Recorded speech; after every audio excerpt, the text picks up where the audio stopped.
Você já se definiu como colérico, melancólico, sanguíneo ou fleumático?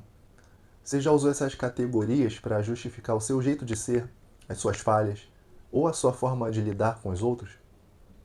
Em algum momento você já olhou para o espelho e disse: eu sou assim porque eu sou colérico mesmo? Ou então, é o meu temperamento melancólico que me faz agir assim. Ou então, não dá para mudar, eu sou fleumático, eu sou assim do meu jeito, na minha. Ou ainda, eu falo o que eu penso porque eu sou sanguíneo. Você já pensou em alguma dessas justificativas? Pois então, hoje eu quero fazer um convite incômodo, tá? Será que esses quatro temperamentos eles são bíblicos? Ou será que nós estamos vestindo rótulos pagãos e chamando isso de identidade cristã? Será que esses temperamentos nós encontramos eles facilmente citados na Bíblia?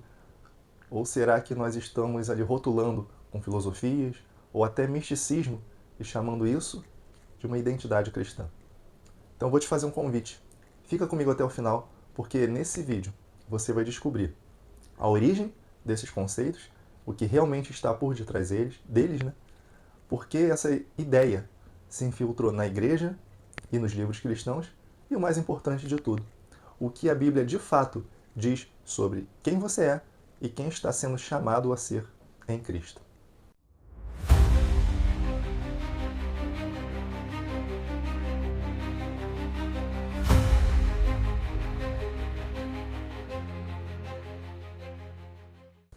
Falando agora um pouquinho sobre a origem, né, você já se perguntou de onde vieram essas categorias tão populares e tão faladas hoje em dia, como o colérico, melancólico, fleumático e o sanguíneo?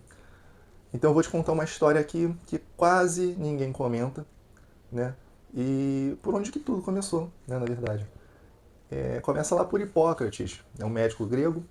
Ele viveu ali por cerca de 400 anos antes de Cristo, mesmo ali sem qualquer revelação, né, mesmo sem nenhuma orientação.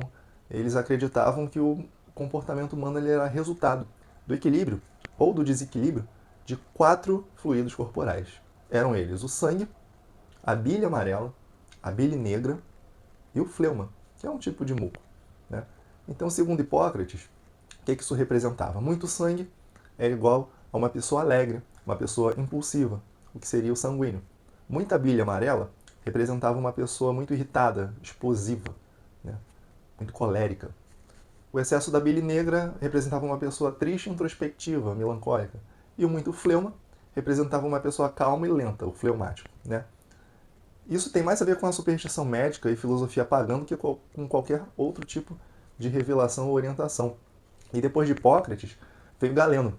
Foi um outro médico, mas aí já romano, né? Ele viveu ali por volta do século I e II depois de Cristo, e ele ajudou a popularizar esses conceitos com uma linguagem um pouco mais técnica, um pouco mais científica para a época, né? Mas presta bastante atenção aqui. Lá naquele tempo e hoje, não havia nenhuma comprovação real, nem embasamento espiritual para essas explicações. Era tudo fruto de uma observação rudimentar e sem nenhum tipo de discernimento bíblico. E aí que vem um ponto crucial. Essas ideias elas atravessaram séculos e foram absorvidas por correntes filosóficas, pela psicologia secular e, pasme, isso entrou sorrateiramente no meio cristão. E vamos deixar algo muito claro aqui para você. Isso não nasceu da fé, isso não nasceu da palavra, e isso não passou pelo crivo da cruz. Você já parou para pensar que por muitas vezes, talvez, tenha assumido uma identidade que não veio de Deus, não veio do Criador, mas de uma teoria pagã, moldada por homens que sequer conheciam o Espírito Santo? E aí, voltando a falar de Hipócrates, né, e agora num conceito mais espiritual da coisa, né, vamos falar de quem ele era. Né? Ele nasceu em Kos, que foi uma ilha grega, onde se cultuava ali um dos deuses que se cultuava era Asclépio, que era o deus da medicina, era dominante nesse local. Né? Ele era muito próximo ali aos sacerdotes e oferecia ali um culto um tanto médico quanto religioso a Asclépio. Né? Inclusive, até a famosa escola de medicina lá da região de Kos, ela estava associada ao templo desse deus. E há registros de que o juramento hipocrático original, né, que é aquele que os médicos faziam antes de exercer a profissão, o original, não o atual, tá? ele incluía invocar deuses como Asclépio, Ígia, Panaceia ou Apolo. Ou seja, essa medicina lá de Hipócrates, ela não era neutra, ela era entrelaçada com paganismo grego, com rituais, orações e várias crenças politeístas. O Juramento de Hipócrates, para quem não sabe, é um texto clássico da medicina, que tem sido por séculos um símbolo desses princípios éticos da medicina, né, que vão nortear ali a prática médica, né? E embora ele não seja mais seguido ao pé da letra, como naquele período lá de Hipócrates, né, esses valores, obviamente, eles continuam inspirando ali os códigos de ética médica ao redor do mundo inteiro. Os médicos hoje, eles não fazem aquele juramento original de Hipócrates, né, que era praticamente uma invocação a Asclépio, mas tem ali a ideia do compromisso médico ali presente nas cerimônias de formatura, né? Algumas partes desse juramento elas foram suprimidas, elas foram modificadas também por questão cultural, religiosa e até ética contemporânea, né? Essa ligação desse juramento de Hipócrates original ao culto com Asclépio, né, esse deus grego, ele revela como a medicina antiga estava profundamente entrelaçada com a religiosidade pagã grega, né? E aí quem foi Asclépio, né? Quem foi esse deus que era cultuado ali pela medicina, né? Ele era realmente um deus que era invocado ali para a medicina e para a cura de uma forma geral de doenças, né? Historicamente ele era filho de Apolo, que era um deus da luz e da profecia, com uma mulher mortal, né? Ele era cultuado como aquele deus que tinha o poder de restaurar a saúde e até ressuscitar mortos, né? E isso foi o que causou, na mitologia grega, a punição por Zeus, por querer tentar tomar esse lugar, talvez, né? O símbolo de Asclépio é um cajado com uma serpente enrolada. E, pasme, ainda é usado hoje como emblema da medicina. Muitos tentam mudar esse significado, mas o fato é que é o símbolo desse deus grego, né?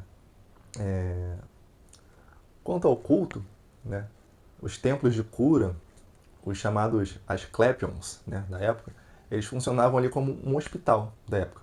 Então lá, os doentes, eles passavam por rituais, sacrifícios, banhos purificadores, jejuns e sonhos orientados ali por sacerdotes que também eram médicos, né? Naquele tempo a medicina era vista como uma dádiva divina e os médicos eram considerados quase como sacerdotes ali de Asclépio. Se você for reparar, tiver acesso, pesquisar aí o juramento original ali de Hipócrates, você vai ver que o juramento era feito em cima de algumas figuras mitológicas ali da Grécia Antiga, né? Ele tomava por testemunho esses deuses e as deusas da época.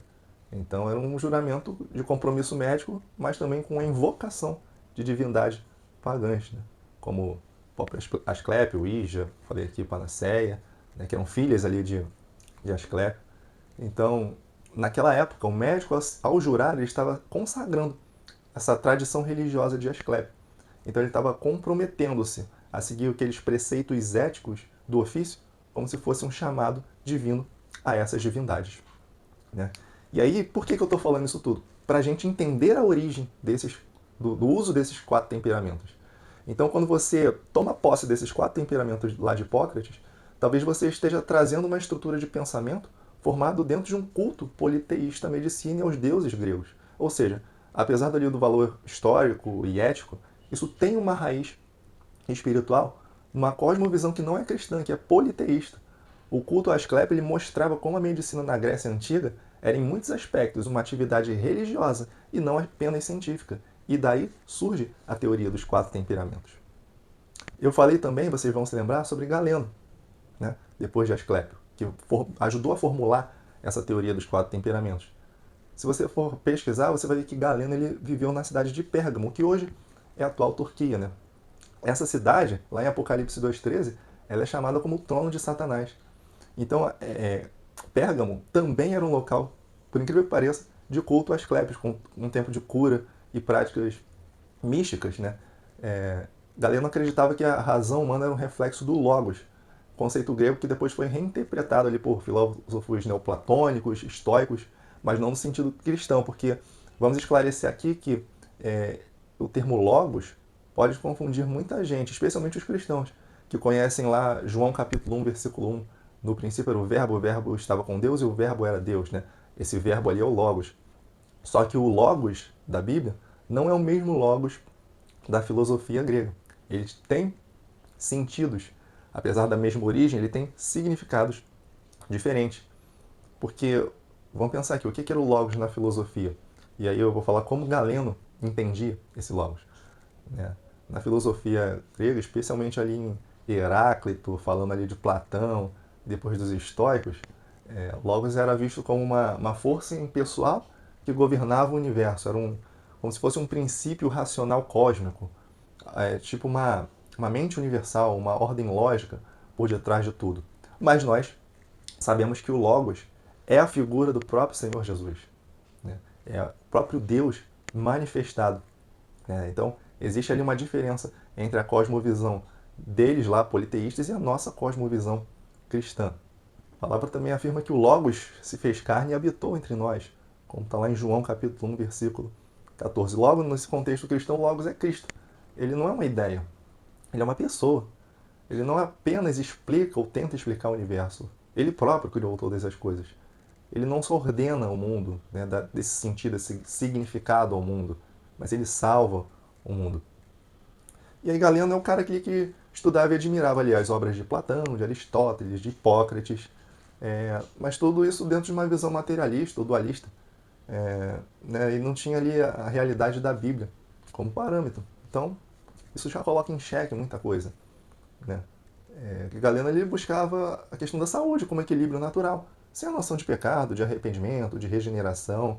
Né? A sua visão ali era totalmente humanista, filosófica, muito mística também, muito ligada ali ao helenismo, né? Aqueles cultos da época. E aí no meio disso tudo tem muita gente, a partir de não conhece essas explicações, tem muito crente, muito cristão dizendo que é melancólico, que é colérico, e isso baseado no que esses homens ensinaram. E isso é sério, irmão. A Bíblia nos chama a nascer de novo. E não a classificar a nossa carne em 4 caixinhas inventadas por quem adorava outros deuses. E aí agora eu quero passar para um outro bloco de conversa nossa aqui, né? Que é por que isso ganhou espaço entre os irmãos, entre os cristãos. Você já se fez essa pergunta? Por que tem tanta gente dentro da igreja, na sua comunidade cristã aí, que começou a se identificar como colérico, melancólico, sanguíneo ou fleumático? Você não sabe muitas vezes de onde isso vinha, agora você já está sabendo. E de onde que veio esse discurso e por que ele se espalhou tão rápido? E a resposta está no movimento cultural do século XX, que a gente pode identificar ali como uma cultura pop, que começou a se infiltrar nos livros cristãos, nas conferências, nos pastoreios, nos grupos de discipulado. E aí, durante esse período, houve uma mistura muito perigosa. Uma mistura entre princípios bíblicos e aquelas ideias de autoajuda. E foi aí, nesse momento, que os 4 temperamentos eles ganharam uma roupagem, né? Como se tivesse vestido uma roupa ali de verdade espiritual. Um dos exemplos mais marcantes que eu posso aqui citar para vocês, e vocês podem pesquisar isso também, foi o livro Temperamento Transformado, do Tim LaHaye. Alguns vão conhecer ele por nome, outros não, mas eu vou explicar aqui. O Tim ele tentou cristianizar a teoria dos temperamentos, dizendo que Deus pode transformar os traços naturais de cada pessoa. Para quem não conhece, o Tim LaHaye ele foi um dos autores muito influentes que popularizou essa ideia do cristianismo. E para quem não está familiarizado ali com o nome do Tim LaHaye, né, ele é um dos criadores daquela série que começou como livro também, do Deixados para Trás, que depois se tornou uma franquia popular de filme, né, o filme Deixados para Trás, né, e só que a questão aqui principal é que o que Tim defende, né, no meio dessa literatura ali dos 4 temperamentos. Bom, primeiro ele cita que os temperamentos, traços de temperamentos, controlados ou não, duram a vida inteira. E ele afirma também, por exemplo, isso é uma citação de dentro do livro, tá? Se seus pais combinarem genes para você ser um colérico com sanguíneo, melancólico com fleumático, ou ainda um sanguíneo com melancólico ou fleumático, você nunca será outra coisa. Essa é uma das citações. Então, LaHaye, o Tim, ele argumenta que ninguém é puro em um só temperamento. Então ele cria, não sei com base em quê, essas combinações para representar essa mistura de traços de personalidade. né? Só para a gente tentar exemplificar aqui alguns exemplos, a mistura de uma pessoa colérica com a sanguínea seria uma pessoa dominante, uma pessoa enérgica, uma pessoa impulsiva. A mistura de um melancólico com um fleumático seria uma pessoa introspectiva, sensível e passiva ao mesmo tempo, né? No caso da mistura de um comportamento sanguíneo com um melancólico e fleumático, seria uma pessoa ali sociável, mas emocionalmente instável e por vezes indecisa. Então, basicamente, Tim LaHaye ele acreditava que o nosso temperamento é genético, é fixo e define quem somos. Olha o perigo dessa afirmação. E ainda, ele afirma também que ainda que seja possível controlar as fraquezas, nós nunca podemos mudar a nossa essência natural.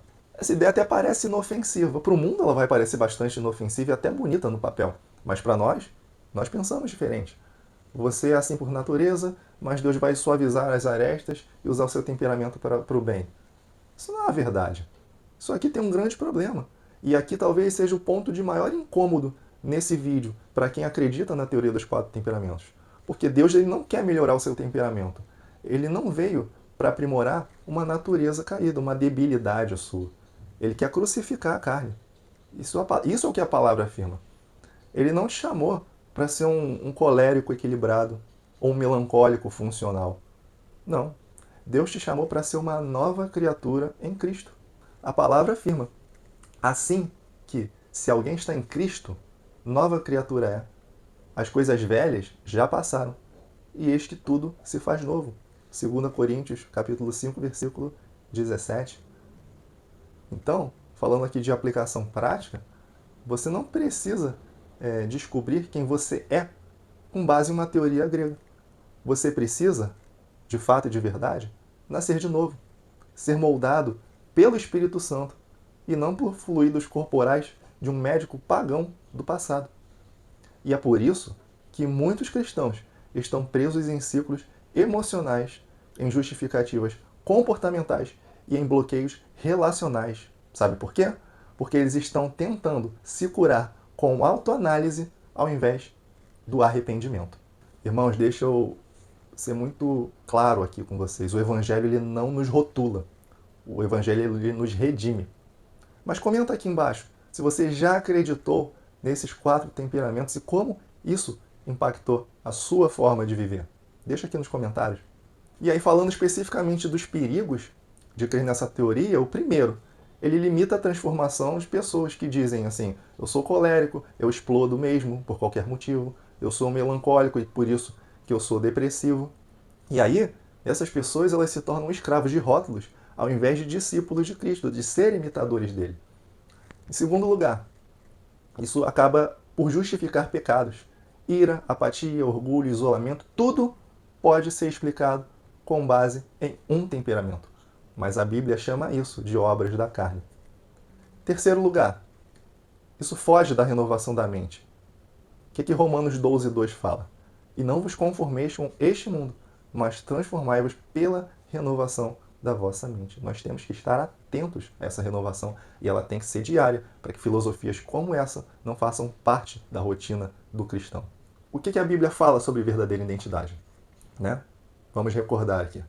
Vamos entender o que a palavra de Deus realmente diz que nós somos e quem nós devemos ser. E é muito diferente, você vai ver comigo aqui, dessa ideia dos 4 temperamentos, porque lá em Gálatas, no capítulo 5, versículo 22 e 23, Paulo nos lembra que o que nos define são frutos do Espírito. Se lembra aí comigo? Amor, alegria, paz, paciência, bondade, fidelidade, mansidão, domínio próprio. Então esses frutos, eles não são características naturais ou inatas da pessoa. Eles são evidências de uma vida transformada pelo Espírito Santo. Já lá em Efésios, no capítulo 4, a partir do versículo 22, nós somos chamados ao quê? Ao despojar-se do velho homem que se corrompe pelas concupiscências da carne, do engano, e nos revestirmos no novo homem, criado segundo Deus em justiça e em santidade. E aqui está a verdadeira mudança de paradigma. Não é um ajuste em um temperamento, mas é uma nova criação, uma vida inteiramente renovada. O próprio Jesus falou isso lá em João, no capítulo 3, versículo 3, quando ele disse que era necessário nascer de novo para entrar no reino de Deus. Isso, gente, não significa que Deus não vem simplesmente para melhorar o nosso temperamento natural. Ele mata a velha natureza e nos ressuscita em Cristo. E para dar um toque prático aqui em tudo isso que eu estou falando, a gente pode ir lá em Provérbios 22, 24, e lá nós somos advertidos, inclusive. Não te associes com iracundo, nem andes com o homem colérico. Ele alerta ali contra as consequências e chama a transformação. Não é uma condenação, mas é uma orientação. Olha, não seja assim, não ande colérico. Né? E o ponto principal é esse. Você não é o seu temperamento. Essa afirmação pode ser dura para muitas pessoas, mas você é uma nova criatura em Cristo. Se Jesus habita em você, o que determina a sua atitude, as suas escolhas e o seu caráter não é um perfil psicológico, mas é o Espírito Santo agindo na sua vida. Vou deixar aqui 5 passos para a gente pensar aqui e ajudar com essa nova mentalidade. O primeiro é renovar a sua mente na palavra, como está lá em Romanos 12. Em segundo lugar, arrependa-se dos rótulos que você assumiu, né, no passado. Em terceiro, você deve desistir de tentar se entender e comece a buscar ser como Cristo. Em quarto lugar, parar de justificar o seu pecado com base em um tipo, uma tipificação. E em quinto lugar, clamar por transformação, não por um autoconhecimento secular. Cristo não te chamou para ser fleumático ou colérico. Ele te chamou para ser parecido com Ele. Vou até deixar aqui na sequência, aqui embaixo, na descrição desse vídeo, algumas literaturas que vão edificar você ainda mais nessa área do temperamento. Né? Que é o Discípulo Radical, lá do John Stott, que aqui ele fala sobre a verdadeira identidade do cristão que está em Cristo e não em traços humanos, rótulos ou definições culturais. Né? E ali nessa literatura Stott trata do chamado à santidade como algo que envolve a morte do eu e não o aprimoramento de traços naturais. Tem até uma citação bem interessante do livro, que ele fala assim, que a identidade cristã não é construída sobre si mesmo, mas sobre Cristo e sobre a sua cruz. Uma outra indicação interessante que eu vou deixar aqui na descrição desse vídeo é sobre o homem espiritual do autor Watchman Nee. Né? Ele fala lá que o homem é espírito, alma e corpo, e é preciso morrer para o ego, para a carne, para viver no espírito. Né? Então essa literatura ela vai ajudar a enxergar que correção espiritual ela não é um ajuste psicológico, mas uma entrega total ao Espírito Santo. E a terceira literatura que eu vou indicar para vocês é o Santidade, do J.C. Ryle. Né? Ali ele fala sobre a santificação verdadeira, né? E que isso envolve o morrer para si mesmo e crescer na semelhança de Cristo. Né? Ele diz que não há um espaço para aceitar um temperamento fixo como desculpa para pecados ou fraquezas. Né? Ele fala também que o Espírito Santo transforma esse caráter completamente. Então são 3 literaturas aqui que eu tenho certeza que elas vão edificar e vão municiar vocês ainda mais nessa questão dos 4 temperamentos ou na fraude que isso representa. E a gente vai chegando à parte final desse vídeo, mas eu quero deixar aqui alguns alertas, porque se você tem usado os temperamentos como uma identidade ou como uma muleta espiritual, é hora de jogar isso fora. Pega isso, joga no lixo. Isso não faz parte de você. Arrependa-se dos rótulos que você já trouxe para a sua vida e abrace uma verdadeira identidade, que é qual? Você é filho de Deus, discípulo de Cristo e habitação do Espírito Santo de Deus. A gente vai encerrando esse vídeo, mas eu vou pedir a sua colaboração, porque se esse vídeo ele te despertou, se o Espírito Santo trouxe luz à sua mente, não deixa isso passar em branco. Se inscreve aqui nesse canal, ativa o sininho para receber as notificações. Toda semana nós temos novos vídeos e fica com a gente, porque vão ter outros conteúdos aqui que vão ajudar você a crescer em fé e deixar de lado enganos culturais que tentam entrar no meio do povo de Deus. Então compartilhe esse vídeo com alguém que ainda está preso nesses temperamentos, nesses rótulos, achando que o seu jeito de ser é inquestionável. Manda para aquele amigo, para aquela amiga que sempre diz, eu sou colérico mesmo, ou então, esse é o meu tipo de temperamento. Chegou a hora de parar de aceitar rótulos pagãos e viver como filhos da luz. Quem está em Cristo não vive mais de acordo com a carne, nem com uma antiga natureza, mas vive a partir e através do Espírito Santo. Que Deus te abençoe e até o nosso próximo vídeo.